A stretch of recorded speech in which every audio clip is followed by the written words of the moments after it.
നികുതി ഘടനയിലെ മാറ്റം ആരോഗ്യമേഖലയിൽ വിപ്ലവകരമായ മാറ്റമുണ്ടാക്കുമെന്ന് സാമ്പത്തിക വിദഗ്ധർ. എല്ലാ വിഭാഗം ജനങ്ങൾക്കും ആരോഗ്യ പരിരക്ഷ ഉറപ്പാക്കുക എന്ന ലക്ഷ്യം കൈവരിക്കാൻ ഹെൽത്ത് ഇൻഷുറൻസ് പ്രീമിയവും ജീവൻ രക്ഷാ മരുന്നുകളെയും GSTയിൽ നിന്ന് ഒഴിവാക്കിയത് സഹായിക്കുമെന്നാണ് വിലയിരുത്തൽ. വ്യക്തിഗത ആരോഗ്യ ഇൻഷുറൻസ് പോളിസികൾക്ക് ബാധകമായ 18% GST ആണ് ഇന്നു മുതൽ ഇല്ലാതാകുന്നത്. ഇത് എല്ലാ വിഭാഗം ജനങ്ങൾക്കും ആരോഗ്യ പരിരക്ഷ ഉറപ്പാക്കാൻ സഹായകരമാകും. അതേസമയം നമ്മൾ ഇൻഷുറൻസ് ഇല്ല എന്നിരിക്കട്ടെ, നമ്മൾ പല ചെറിയ ചെറിയ അസുഖങ്ങളും അവഗണിക്കും.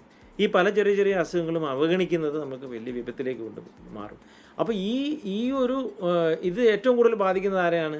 സാധാരണക്കാരെയും ചെറുകിടക്കാരെയും അതുപോലെ തന്നെ പരാധീനതയുള്ളവരെയാണ്. അപ്പോൾ സാമ്പത്തികമായി പിന്നോട്ട് നിൽക്കുന്ന ആൾക്കാരും സാധാരണക്കാരും അജ്ഞരായ ആൾക്കാർ, ഇല്ലിറ്ററേറ്റ് എന്ന് നമ്മൾ പറയും, അവരൊക്കെയാണ് ഇത്.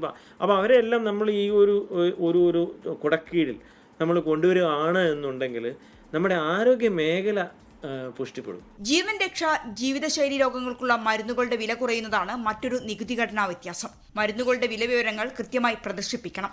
മരുന്നുകൾക്ക് പല ചെറുകിട ആൾക്കാർ, എനിക്കറിയാം, മരുന്ന് ഡോക്ടർമാർ 2 ദിവസത്തിൽ മരുന്ന് കഴിക്കണമെന്ന് പറയുകയാണെന്നുണ്ടെങ്കിൽ 10 ദിവസം കഴിച്ചിട്ട് കഴിക്കാതിരിക്കുന്നവരുണ്ട്, വില കൂടുതലായത് കാരണം. അപ്പോൾ അതിൻ്റെയൊക്കെ വില കുറയുമ്പോഴത്തേക്കും നാച്ചുറലി ഞാൻ മരുന്ന് കൺസ്യൂം ചെയ്യുന്നത് കൂടും, അതനുസരിച്ച് എൻ്റെ അസുഖം കുറയും, അതനുസരിച്ച് ആരോഗ്യമേഖല പുഷ്ടിപ്പെടും. ആരോഗ്യമേഖല പുഷ്ടിപ്പെടുമ്പോഴത്തേക്കും എൻ്റെ വ്യക്തിഗതമായ എൻ്റെ സാമ്പത്തിക എൻ്റെ പ്രൊഡക്ടിവിറ്റി എൻ്റെ കൂടും. വരാനിരിക്കുന്ന തെരഞ്ഞെടുപ്പുകളെ ലക്ഷ്യമിട്ടാണ് നികുതി ഘടനയിലെ മാറ്റമെങ്കിലും സാധാരണക്കാർക്ക്, പ്രത്യേകിച്ച് വയോജനങ്ങൾക്കാണ് ഈ മാറ്റങ്ങൾ ഗുണം ചെയ്യുക എന്ന വിലയിരുത്തലുകളാണ് വിദഗ്ധർ നൽകുന്നത്. 24 കോഴിക്കോട്. ലോകത്തെവിടെയായാലും ഏത് സമയത്തും 24 വാർത്തകളും ഓഗ്മെന്റഡ് റിയാലിറ്റി പാക്കേജുകളും എക്സ്പ്ലെയിനറുകളും വിശദമായി കാണാൻ ഞങ്ങളുടെ YouTube ചാനൽ നിങ്ങൾക്ക് സബ്സ്ക്രൈബ് ചെയ്യാം.